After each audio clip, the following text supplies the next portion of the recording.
the name of the conductor? Sorry. Paul Mann. Paul Mann. As in Thomas Mann? Yeah. But it's Paul. Oh, yeah, good. You give me the bridge to a German. Yes. But he isn't Romanian. He isn't a British. He's an Englishman, yeah. Englishman. Yeah. But he can handle all that. Yeah. Guys. He's a very brilliant young conductor. He won a big conducting competition in London 3 years ago, which is held every 2 years or every 3 years, I think. It's sponsored by Donatella Flick, who used to be married to Mook Flick. I don't say it's. I might just that, but I can't remember that name at the moment. I'm sorry. Okay, that's all right. Anyway, she's a very wealthy woman, and she runs, in conjunction with the London Symphony Orchestra, she runs a conducting competition, and Paul won the last one. And the prize is some money, and then 2 years as assistant conductor for the London Symphony Orchestra. It's very important that you have also a good, let me say, private feeling with that man. Yes, very important because, it's very important that the band trusts that he understands what we go through as much as he obviously understands what the orchestra goes through.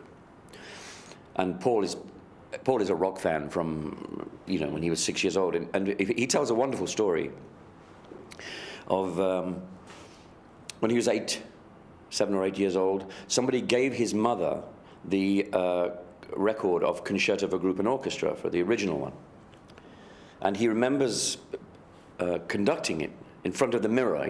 He took one of his mother's knitting needles and covered it in white paint and pretended it was a baton, and was conducting the Concerto for Group and Orchestra, which he says made him want to be a conductor. So it's a nice case of synchronicity that he's doing it with us now. Is that perhaps a difference between '69 and today, that the conductors, than Malcolm Arnold those days, that he knows more about popular music than the classical guys, musicians? I think possibly that's the case, yeah. I mean, I've worked with conductors who were very, very well versed in popular music and in what it stands for and what it does. People like Eberhard Schöner, who was a very clever man and still is, and understood what the rock musician had to go through. But Sir Malcolm Arnold, a lovely man, a great big sort of friendly man, who just, when we said, well, we have a problem, he goes, oh, it'll be all right, Whereas Paul Mann will say, no, okay, what's the problem? How can we fix it? And he's a Purple fan as well, and the Philharmonic Orchestra, if I see that video right, wasn't mostly men in the middle or older. They were the same age that we are now. Yeah. So, but this changed to that orchestra today. They are younger than. Yeah. There's also been, the spirit of the time. What in German, the Zeitgeist is different now. It's things are more wide open. Things are less. We hope they are. The barriers aren't so high, and they are wider. Whereas in 1969, to work with the Royal Philharmonic Orchestra, which was a very correct orchestra. Nice people, but they were very British. What the hell is this? We're doing. And at the end of the concert, many of them came up and said, that was very enjoyable. A little loud, but very enjoyable. Whereas now, last year when we did it with the London Symphony Orchestra in the Albert Hall in last September, they were saying, yes, that was fantastic. And even the older members of the orchestra were coming up and shaking our hands, getting autographs and so on. Again, probably because they're the same generation as me. What gave you the power in '69 to do that? Who gave you the idea and perhaps to do it and to talk with all that and to bring it on stage? It's actually I used the word earlier, synchronicity. When things just come together, by pure chance or maybe a bigger design. I had bought an album in the early to mid 60s by the Dave Brubeck Quartet, where he played with his jazz quartet with the New York Philharmonic Orchestra. And I thought it was a rather good album, and the piece of music was written specially for him to play with the orchestra. So I thought at the time, when I was just starting out in my first band, I thought, that would be wonderful to do one day, because I had one foot in the classical world, one foot in the rock world, So when Purple was formed, I actually said to my manager, one day I played him the record, and I said, one day I'd like to do that, but with a rock band. And then in April or May of 1969, he came to me and he said, were you serious, what you told me a few months ago about that thing? And I said, yeah, I was serious. He said, have you written any? I said, I've written maybe 3 minutes. He said, well, you better get working hard, because I've booked the Albert Hall for September. Yeah, so there was an imperative, there was a need to do it, and I don't think if I was to do it now, I would worry too much, because I'm older and more concerned about what I do, and then I was just a young man with long hair and big ambitions, and I had no piano in my apartment. I had to write it out of my head onto the paper. You don't play piano those days anymore? I did play the piano, but I couldn't afford one at that time. I didn't have a piano. Because you just started to get successful in Britain. Yeah. And the first thing I wanted to buy was not a piano; it was a car. Oh. I mean, much more important. You can't take a girl home on a piano, So that was very important. But you have studied. You know how to put the notes. You hear it in your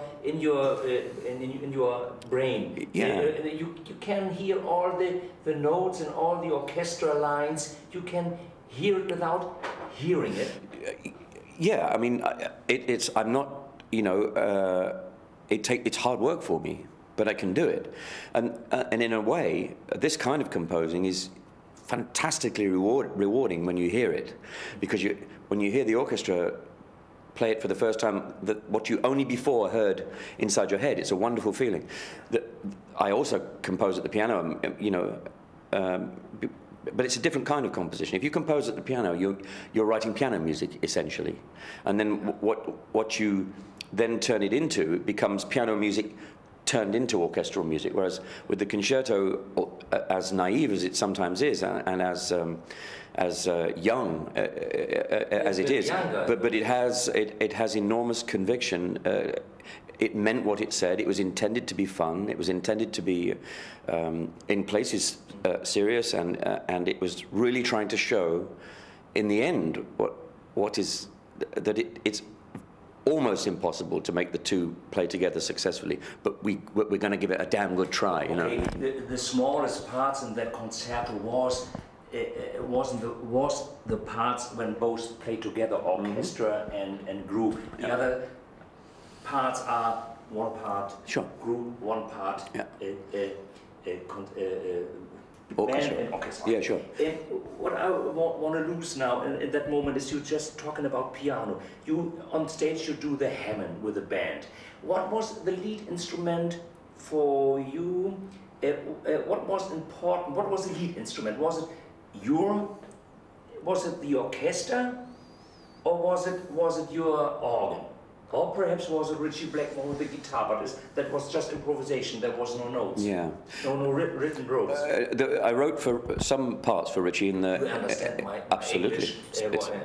It's better you say it in English than I try it in German. There were some written parts for Ritchie, but not many. I wrote most of the written parts for myself because I knew I could read them, Although Ritchie did read music, but it not terribly well, but what was important, I've been accused, people listen to the piece and say, well, there's not enough group in it.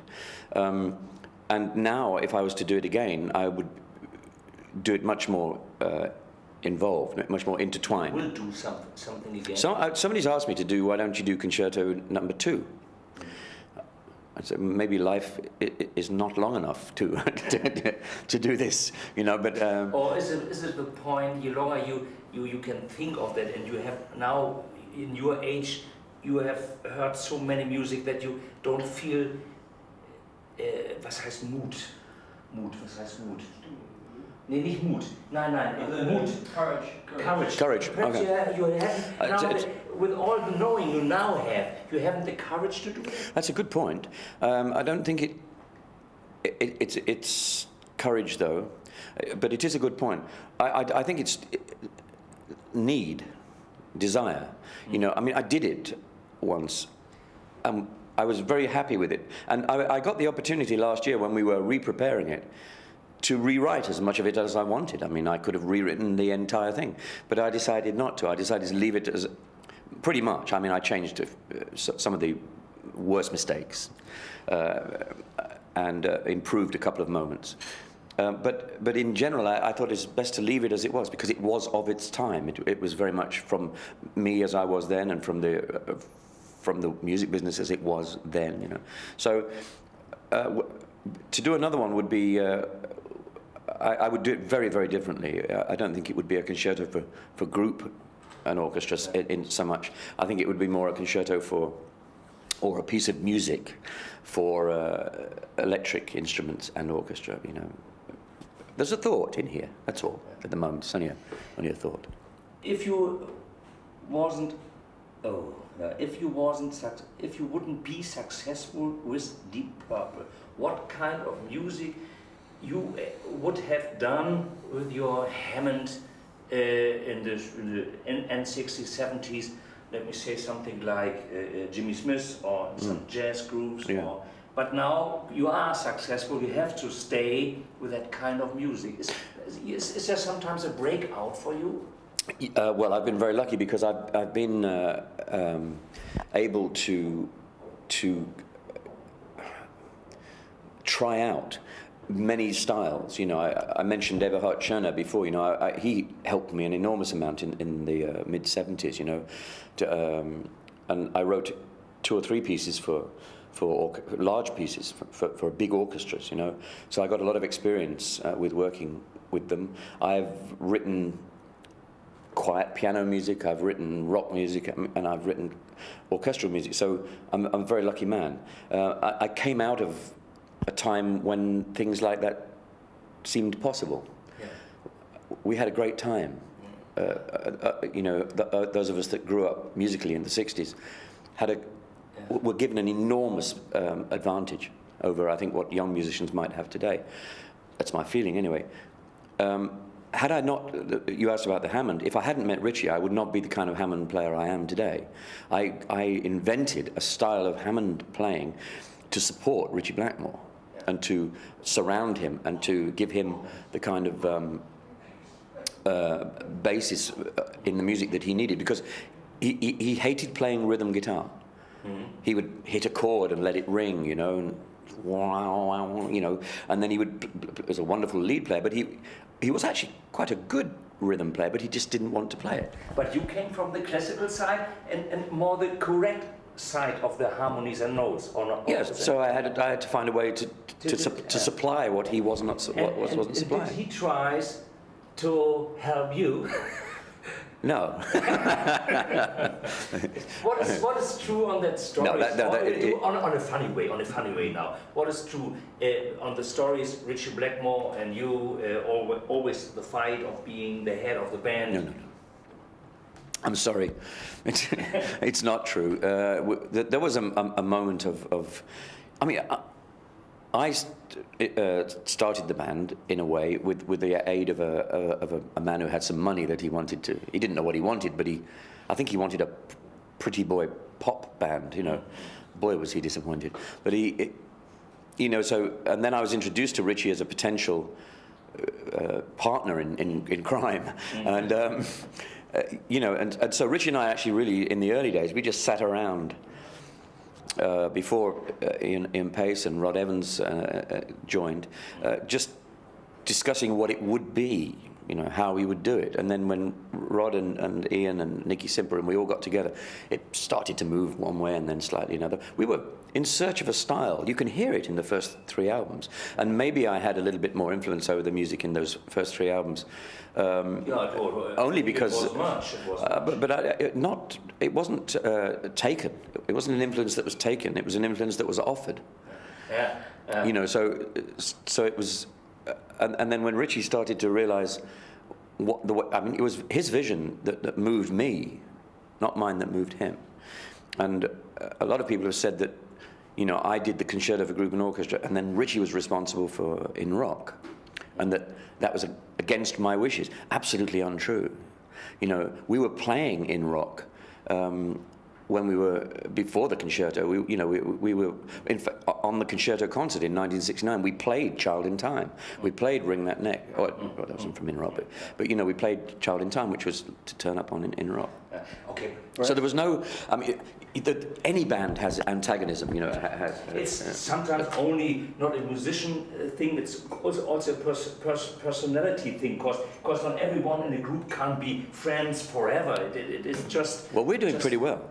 Yeah, you know, all now. Ian Paice standing over there. I've known him since 1968. It's you know, it's one of the very last groups. They stay together that long time with all breaks and whatever they. I mean, Gillan and Glover I've known 31 years, and Ian I've known 32 years. I mean, and we still can get in the same car together and you know and share the same dressing rooms and feel no problem. You know, so we're very lucky. We're very, very lucky.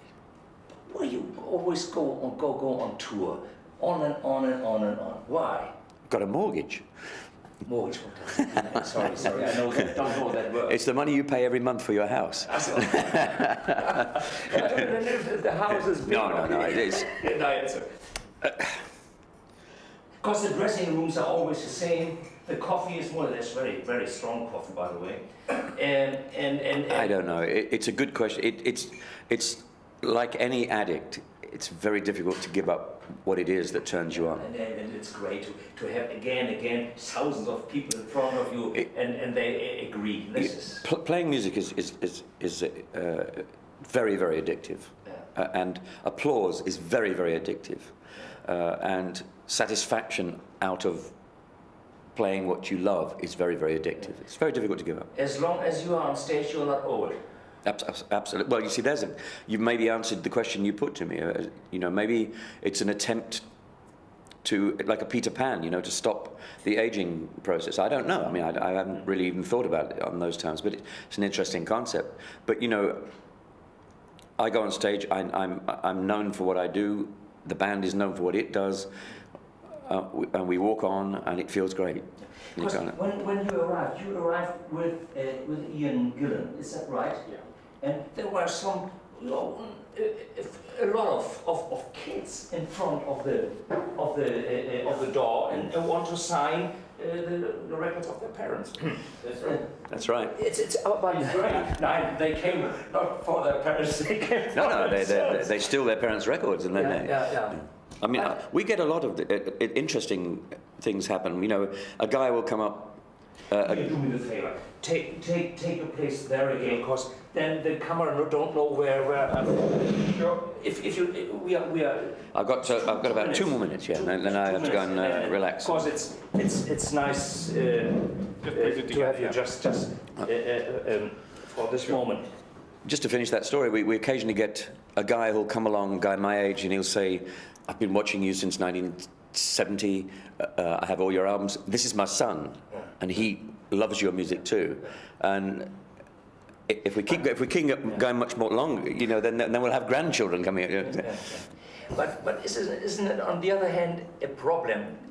You have to play. The children can listen to other things. The parents too. Sometimes they have the ABBA thing and the smoky thing. But you have to do your thing, because they are always thinking you as Deep Purple as it were in the 70s mostly. Isn't that hard? Yes, it is. One of the difficulties of having such a long career is that you carry a lot of baggage around with you. You know, a lot of expectations, what people want you to play. rather than what you yourself. Yeah. Well, Of course, you go on yourself on in musical things and ideas. Yeah. We're terribly proud of the Purple stuff, all of it. But you know, sometimes you want to say to somebody, "Listen, we've got something new. You might want to listen to this." You know, just give it 5 minutes. You know, can it hurt? You know, you'll get Smoke on the Water, but just listen to something new. And if you play everything, you're on stage for 5 hours. It's just not possible. You know, it's not possible. It's really not possible. No. Is there a song, Ian, now that you are waiting for it because it's new, or you have some new spirits in that song, or you have rearranged it? There are some songs where you get your own kick on stage? With the newer songs, that not really, because you've spent so much time in the studio with them that you can't distance yourself. What I find very exciting is when we look back at the old records and we try and find a tune that we never played on stage. It was just done in the studio, and you find something that you go, well, I really enjoyed playing that, and we never played it again. We do one on stage now, it's called Fools. It was just a nice album track from Fireball. It's turned into an amazing stage track. Great. And that's exciting. And you're always looking for some songs like that if you start a new tour? Yeah, I know. Yeah. We try and bring a couple of them. One is enough, just something new to do. Well, after 30 years, people think, well, they'll never hear that. Yeah. And then there's one song, they hear it.